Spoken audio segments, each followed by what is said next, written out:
Assalamualaikum warahmatullahi wabarakatuh. Baik, hari ini kita akan melanjutkan materi sebelumnya, yakni tentang populasi sampel dan teknik sampling. Nah, sekarang kita akan mempelajari tentang bagaimana cara menghitung ukuran sampel yang akan diambil. Ukuran sampel. Jadi yang pertama adalah rumus Lovin. Ini rumusnya N kecil sama dengan N besar dibagi 1 tambah N besar dikali E pangkat 2. Di mana N kecil adalah ukuran sampel, N besar adalah ukuran populasi, dan E adalah taraf signifikansi atau kesalahan yang bisa ditolerir selama penelitian. Nah, ini contohnya, kita akan meneliti pengaruh upah terhadap semangat kerja pada karyawan PT Sakinah. Di dalam PT tersebut terdapat 130 orang karyawan dengan tingkat kesalahan pengambilan sampel sebesar 5%. Nah, berapakah jumlah sampel minimal yang harus diambil? Ini langsung dimasukkan di rumus ya. N kecil sama dengan N besarnya 130 tadi. Kemudian 130 per 1 tambah 130, ini errornya 5% atau 0,05. Pangkatkan 2, jadi peroleh 98,11 dibulatkan jadi 98 orang. Jadi minimal sampel yang harus diambil adalah 98 orang. Kemudian yang kedua, ini penggunaan rumus Lovin dengan strata ya. Jadi pertama kita gunakan, jadi kita ingin mengetahui ukuran sampel dari masing-masing kampus. Misalkan kita mau meneliti di 3 kampus, kampus A, kampus B, kampus C. Nah, kampus A itu jumlahnya ini B sekian dan C sekian. Totalnya adalah 1753. Nah, yang pertama kita lakukan adalah menghitung N kecil dengan menggunakan rumus Lovin. Nah, diperoleh 95 ini hasil pembulatan ya.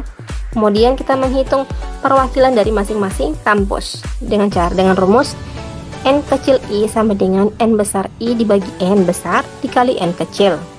Nah, berarti kalau untuk kampus A, N besar I ini yang masing-masing ini ya, 981 dibagi totalnya 1753 dikali N kecil 95, dapat 53,16 dibulatkan jadi 53 orang.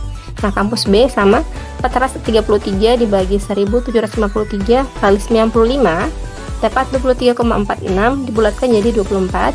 Kemudian C 330 bagi 1753 kali 95 sama dengan 17,88 atau dibulatkan jadi 8. Nah, jumlah keseluruhan ini sama dengan 95 sampel.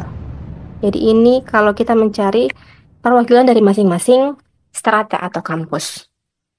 Nah, rumus yang ketiga kita masuk ke sini saja, rumus Lemeshow. Ini jumlah populasi yang tidak diketahui. Ini rumusnya. Kita masuk ke contoh kasus. Peneliti ingin mengetahui jumlah siswa yang merasa puas dengan metode pengajaran A. Nah, tingkat kepercayaan yang diinginkan adalah 95% dan margin of error-nya adalah 5%. Berdasarkan survei sebelumnya diketahui bahwa proporsi siswa yang puas dengan metode A adalah 40%. Nah, kita jawab, tingkat kepercayaan itu 95%, berarti alfanya atau taraf signifikansinya adalah 100 kurang 95, yakni 5%.